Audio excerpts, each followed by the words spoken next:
It's just nature, and then the Japanese beetles are insane this year, and the ants are out of control this year too. I mean, everywhere you look, it's fire ant, fire ant. Like they are building and constructing as if they are going into doomsday bunkers. I kid you not, the insect kingdom is preparing doomsday bunkers for themselves. That's the only way I can describe it this year. In addition to the weirdness we're seeing as humans on top of this surface, on the windshield, if you will, of the planet.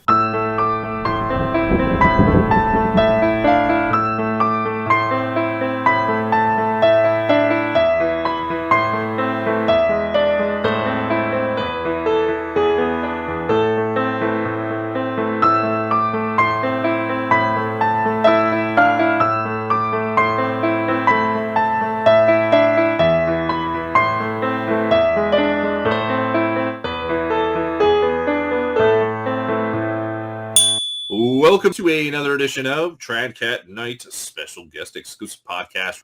Welcome back to the shows, and we are finishing strong with one of my favorite shows to do every month with David Dubine at Adapt 2030. I mentioned that David would be talking about the global food crisis and scarcity situation, which I know David's been talking about on his channel. And oh, by the way, every 3 to 4 months, for those of you who have the eco flows, you guys should know this already. You got to run your eco flows, otherwise you risk the potentiality of the battery. I guess it was just like zeroing out or whatnot. And I learned that the hard way last year because I lost 2 of my eco flows. So I did that over the past week because we had that crazy temperatures right here in the Ohio Valley area. It was like 95 plus for like 7 or 8 days in a row, and really no major issues. A few of them have that where it goes into like overheat mode, and you got to let it sit for like 2 or 3 hours, which is kind of annoying, but so all's a go there. But just as a reminder, make sure if you got eco flows, make sure you test them on out. But the lead headline here, global food crisis continues to accelerate as UN warns that some of the poorest areas of the world have 0 harvests left.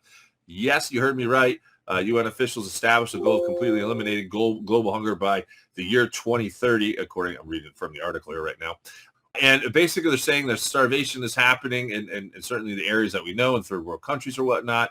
But basically they're saying it's accelerating, it's picking up. It is projected that 95% of the world's land could be degraded by 2050 in an article posted on the BBC the other day, and so on and so forth. I'm not going to sit here and read the whole article, but listen, it is the United Nations, but we do know that they are trying. We're going into a complete resource scarcity. It's not just necessarily going to be with food. It'll be with everything, with water, with just general supplies, medical supplies, all that good stuff. And so we'll hand it over to David Dubine now, Adapt 2030. And I know it kind of ties in with some of you've been talking about here on your channel. I know one of your videos here somewhere was talking about scarcity situation and being prepared. So what's your opening comments, David? Be prepared and get more prepared, because I've never seen them, at least since I've been doing this channel, actually come out and zero you out on your food availability. They've always kept kicking the can down the road. And if we look at the Ukraine, their harvests are absolutely going to be near zero as well. And that was a major breadbasket of the planet that used to export 30 million tons of grain around the world, down to zero, nearly zero. And then the UN comes out and flatly tells you these, what you consider developing nations, third world nations, less developed economies, are absolutely going to go to zero also, or very near it. We don't have to worry about not having food to last. We have my Patriot supply. And right now, you can save $200 on a 3-month food kit with Adapt 2030. Adapt and stay prepared. And then you start to look at all the crop losses occurring just from this natural phenomenon of, there's a strange duality occurring on our planet right now. You're getting this blowtorch heat, and I wish everybody would watch the video about the number of snowstorms going on across the planet in the northern hemisphere, and we're nearing July. And every continent in the northern hemisphere is experiencing snowstorms at the same time right now in the higher elevations. So you're getting this duality of heat and then snow at the exact same time. It is definitely affecting crop production. And the massive floods, these floods are so gargantuan. 14.5 inches of rain in a single day in Vietnam, no typhoon. China also is just inundated with floods. 22 major river systems are in catastrophic flood mode. Again, their crops are at risk. And then we saw what happened in Brazil. After they harvested and all the grains were along the banks, well, they got, once in a 500 or 1,000 year flood, and just a huge amount of stored grain got wiped out. Wherever you look, it is absolutely in play, and I would implore everybody, please, you really need to get more ready, whatever form that takes. And, Eric and I are going to talk about this later through the program. Yeah, one of my guests this morning, I'm not sure if you've ever interviewed him. He's a pretty cool dude. Every, couple of years I bring him on. Jack Doty of Abundant Culture. He basically has a program based upon, the Bible of getting ready. He breaks it down into 5 different areas. He was letting us know that he's about 50 miles from Colorado Springs. He said his area is pretty barren. It's been pretty dry out there. I think he said the average amount of rain they get per year, if I remember the podcast correctly, this morning was 7 inches. But he said, over the last, I don't know if he said it was the last few years or something, or like 2 inches for the year. And you're saying 14 inches in a day. To put that in perspective, folks, that's insane. You know what I mean? Carry that out. Yeah, I'm seeing the same thing too. Extremities, right? Whether it be the heat waves or the flooding, the crops obviously being affected. But that's something that we're all going to have to deal with, right?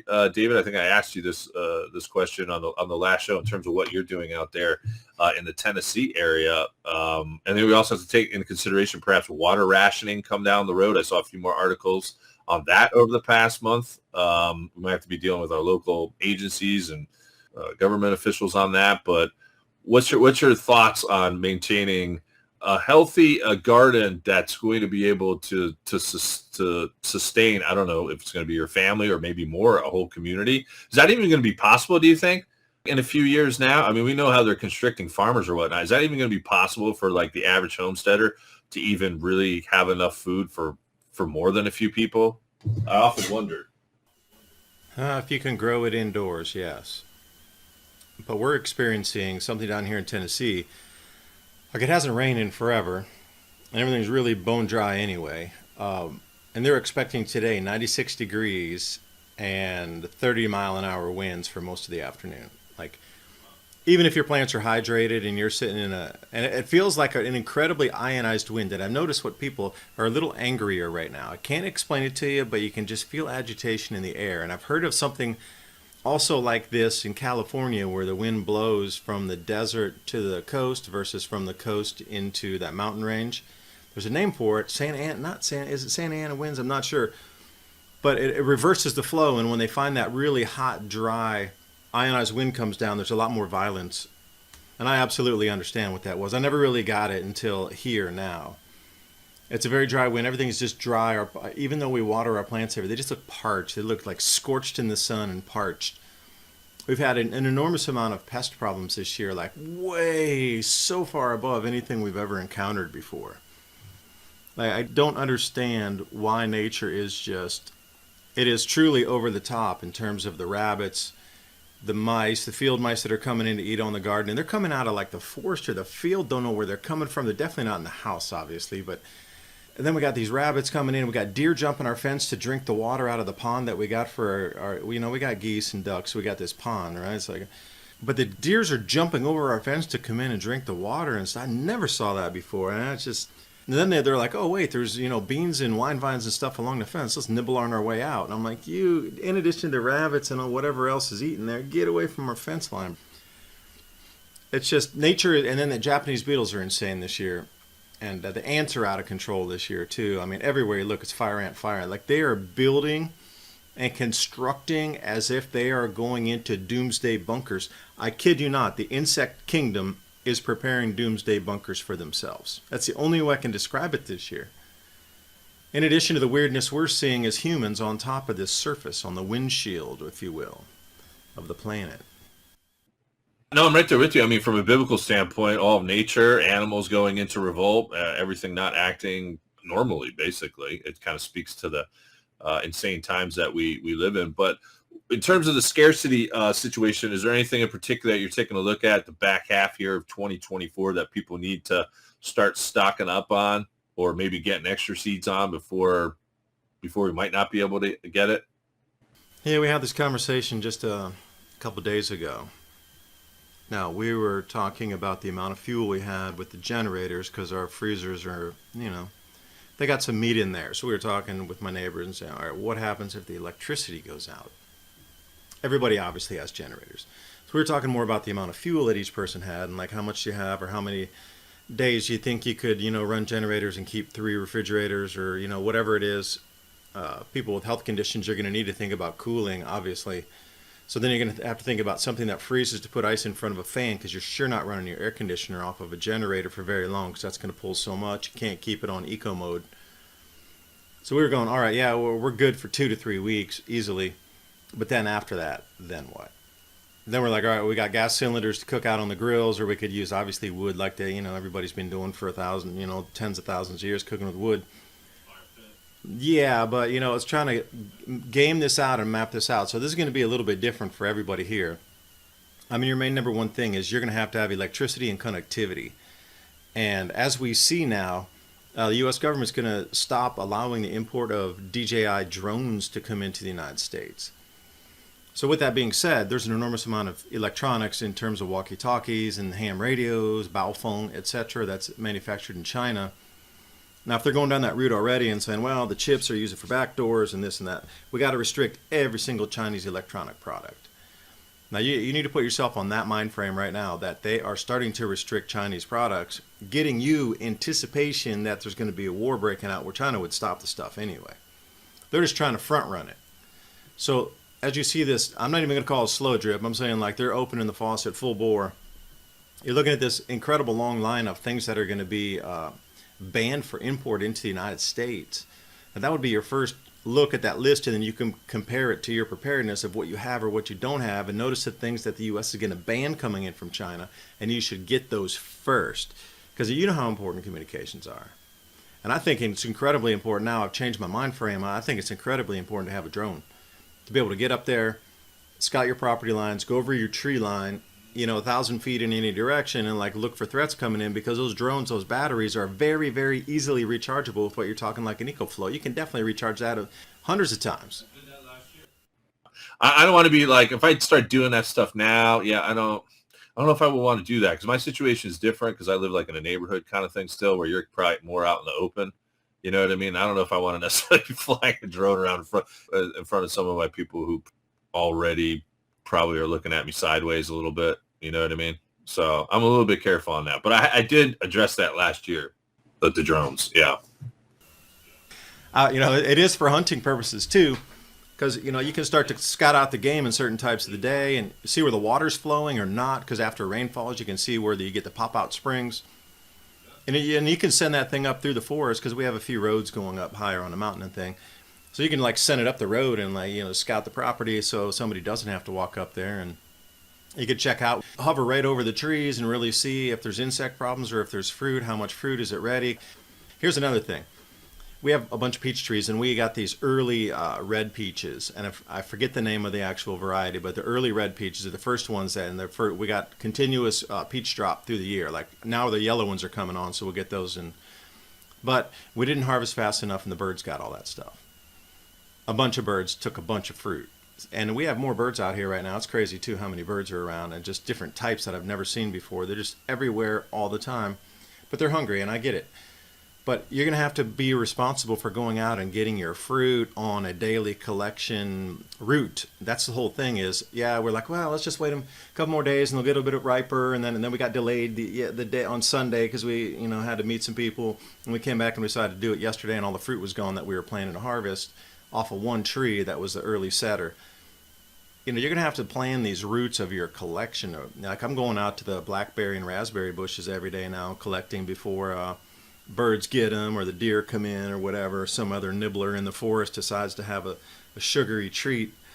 So, using a drone could help you really see where your ripeness areas are too. If you get good at it and you're walking with it, and you can send it ahead, or you could just say, well, I think they're ready. And instead of having to walk in 90 degree or 95 degree heat, just blaze that thing out 1,000 feet down into your field and take a look at the fruit. It's got a camera on it and stuff. And there's different ways I'm looking at utilizing this sort of drone technology now, in lieu of me going out in the heat and using my own energy, because as well as I, we're going to be burning a lot of calories, and we're going to be needing to save a lot of calories if any of these things manifest that we think may, which I'm trying to stay on the positive side. There's more opportunity right now than in human history. So don't look at the gloomy side, look at the possibility to help other humanity side and where your value would come in that as well. Work smarter, not harder, but not harder. I mean, we're going to have to work hard in a certain sense, but yeah, you got to conserve those, those calories for sure. One of the things that I've been trying to take a look at by me, and maybe you probably have this around you too as well, with acorns. Never had acorns before, but if you properly prepare those and get some of the nasty toxins out of it, I think they're called tannins, that could be used to eat too. Never had an acorn. Never had acorns. I don't know. Maybe living off the land. Well, we tried last year and we did not soak them long enough to take the tannins out, which you referred to. So we cooked them up into these patties and they smelled a little rough anyway, cooking them. I was like, I don't know, it doesn't smell sweet like these sweet acorns, the Cherokee we're talking about. One little bite, and I tell you, it was the most bitterest thing you have ever eaten in your life. You couldn't even eat just a fleck of like a little crumb. It was just so bitter. I mean, oh man. Yes, extra preparation would be good. And also the Jerusalem artichokes. We didn't boil them long enough and got like super gas for a whole day. It was crazy. Like some foods you definitely need to make sure you prepare better. But again, if you were living with people who've done this every year, like where's the grandmas that used to prepare acorns every single year? They're not allowed. They're not around anymore. They've all died. They're of old age. So these are the kind of we need to bring our old ways back again, and really get with some people who know how to, get down in the pond and dig the cattails out, in the right time of the season in the beginning of the year. How to get the pollen off the cattails here coming up. How could you harvest that? The green shoots for different things. And I noticed the sumac, there's a different, not the poison sumac, the one with the red berries that grows on land, not in the swamp. Sumac berries are kicking off too, and it was a really high nutritious vitamin C, like superfood type thing. But again, you got to be on a harvest schedule. But we lost our forefathers' ways. We lost the old ways. And these old ways are going to be the ones that keep us alive, like wild remedies, wild foraging, these sort of things. That was common. Everybody did it, but we forgot how to do it. So take my word from me. We're going to try again this year with the acorn. We're going to try to soak it for 5 days instead of 3 days this time. You got to change the water all the time because that water, you can definitely see it change color after you smash them out of the shells. But, we're just going to work through it again. It's a trial and error. And believe me, everything even me and Eric talking about using generators or the EcoFlows, that's a trial and error anyway to get the solar panels at the right angle so they start collecting perfectly instead of just leaving it flat. It sure is, yeah. The ones I have straight from Eco folks, I went out and got those.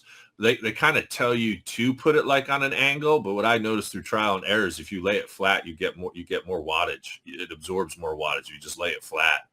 So I try to find like the flattest areas on my property as opposed to.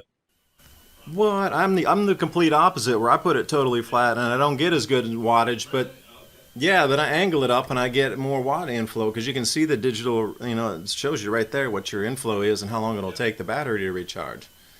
Yeah, I know that is interesting because you're getting a flat, I'm getting angled, but we're quite some few miles from each other, north and south, so maybe the latitude difference is also has something to do with it. That's interesting. Yeah, it wasn't like crazy amount. Like I was getting maybe an extra 25 to 50 in that range. It wasn't because those things take forever to reload. You're gonna have to do it daily from like start to finish daily. That's your job. Get up and put that panel out immediately that there's sunlight. Dang, I got to get out there like 5 a.m. You know what I mean? Get them all out because it's going to take about 5 hours. If you have, I don't know if you do it like me where you pair the two up, solar panel things up, and then it'll charge an EcoFlow. And I have surmised that it takes about the quickest, maybe 4.5 hours, but it'll be about 5 hours to charge. At least the one that I have, and 2,000 watts or 2,100 watt capability. So it takes like 5 hours to charge. So, I mean, like you got to really beat the chemtrails. You know what I mean? Like first thing in the morning, you got to get out there.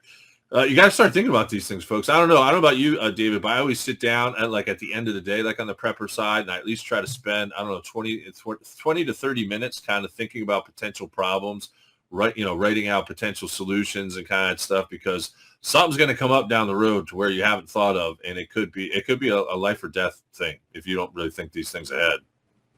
No, I totally agree with you there because running the scenarios through the mind, like talking about how much fuel we had for our generators and things, like, okay, that's not a normal conversation that you have with people. That was kind of a spur of the moment thing.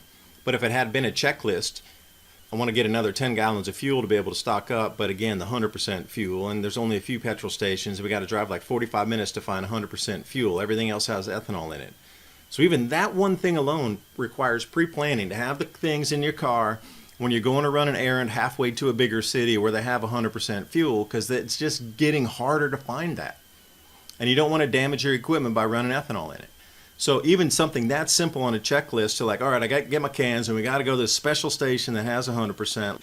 You know, it does take a little bit of pre-planning for the essentials.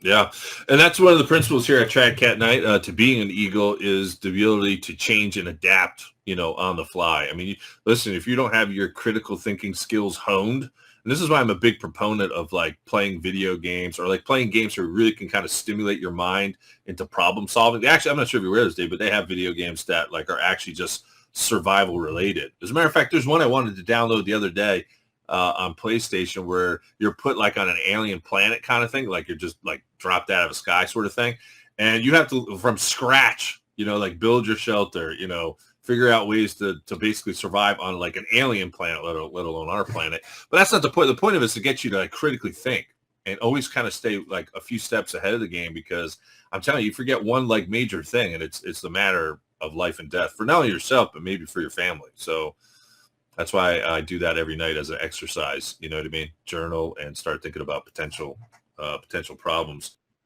Yeah, let me throw in the water, because water's an essential thing too, but they're cutting off the farmers' water in Idaho.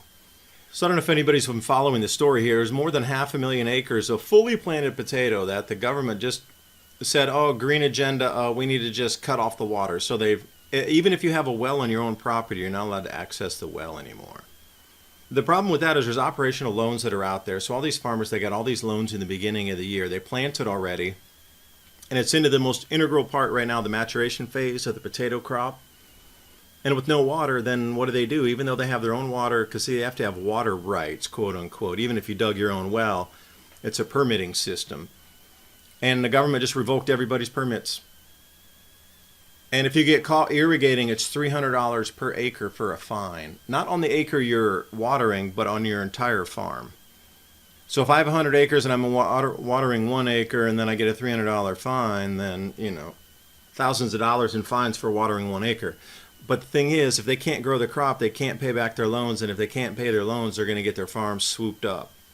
And then not only that, but, you know, 500,000 acres of potatoes, that is a lot of potatoes when you're talking about, and I don't have the exact numbers, but it's up to 10 tons of potatoes per acre in different varieties, and some even more than that.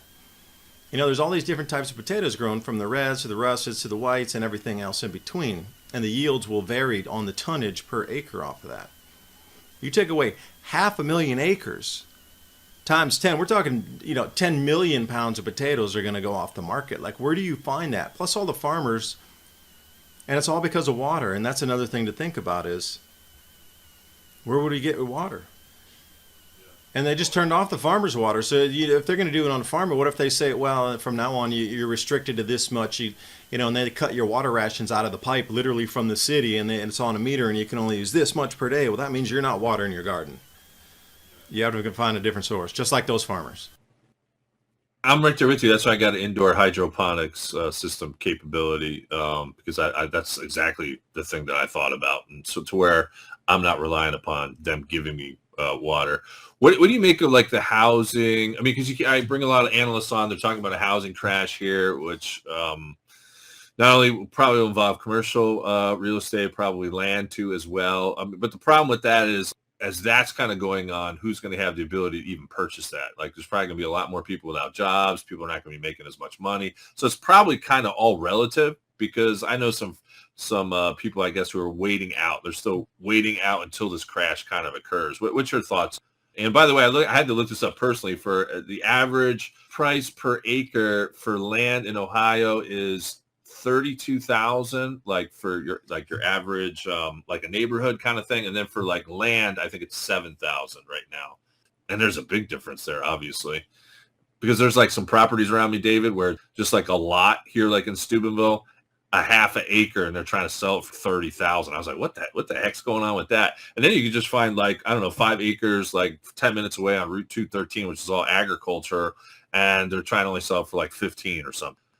Farmland, or however you want to put that, versus in-town land, or I don't know if I want to call it commercial land. Maybe, I'm not sure how to quantify that. But what's your thought on the housing land situation for those who are maybe interested in picking up some land here in the future? Well, two thoughts. The first one I'll go with, I saw this video that absolutely crushed my mind. You know when you hear about BlackRock and Vanguard and them buying up neighborhoods and everything? Well, unbeknownst to me until I saw this, the reason they're buying up those lands and neighborhoods because it's so expensive to do by the parcel, because what they do is they buy up the entire neighborhood, they strip all the trees, they break down all the houses, and then they put up a data center. And when I say that, I'm talking they're working with the cloud data centers, with Amazon, and with all these other conglomerates across the planet as data collection storage centers. It's just way, way, way cheaper to buy a neighborhood that's already been leveled, flattened, connected to the grid completely that they need than it is to go in somewhere and start from scratch. So what the land's already leveled, everything's already connected. They just need to remove the buildings and the trees out of it, and then it's an instant build. And I thought, well, that's interesting until I watched the video for 10 minutes and saw hundreds of these go up where there used to be neighborhoods.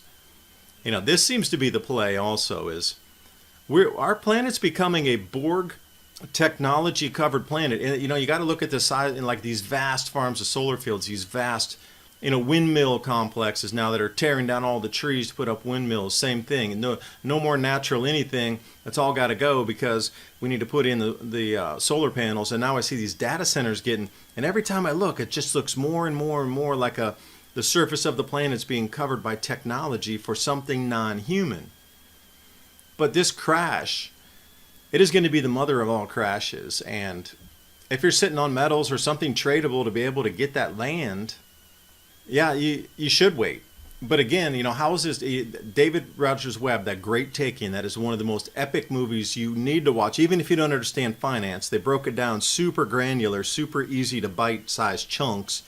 But even if you don't know the most complex terms in finance, by anything watching that movie, you'll understand all the terms and you'll understand how we're all getting shafted.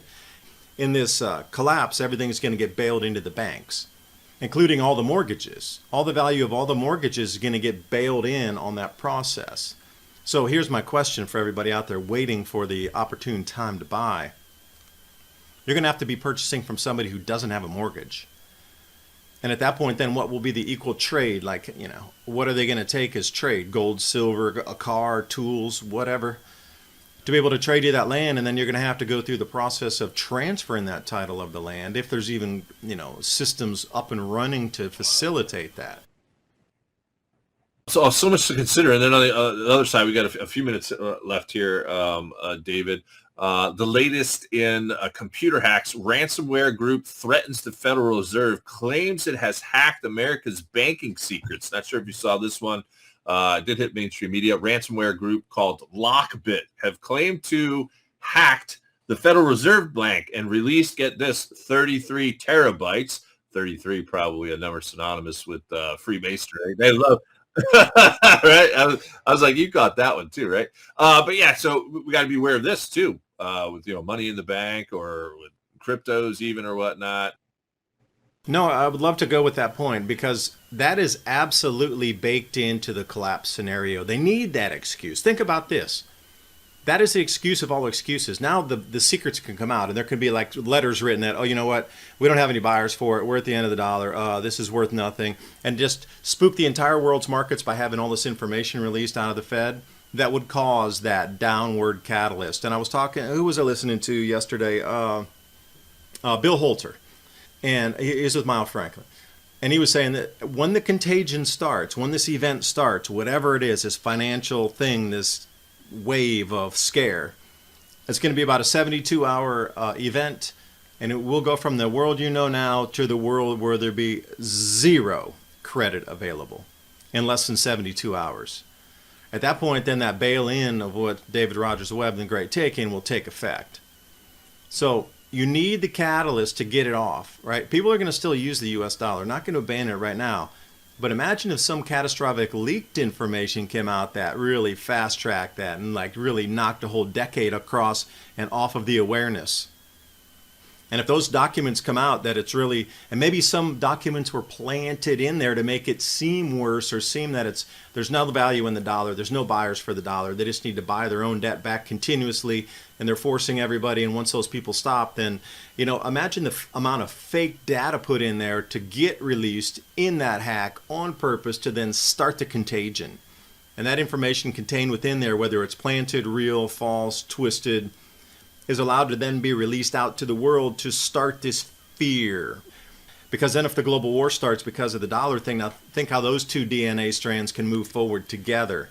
Right there is your plan.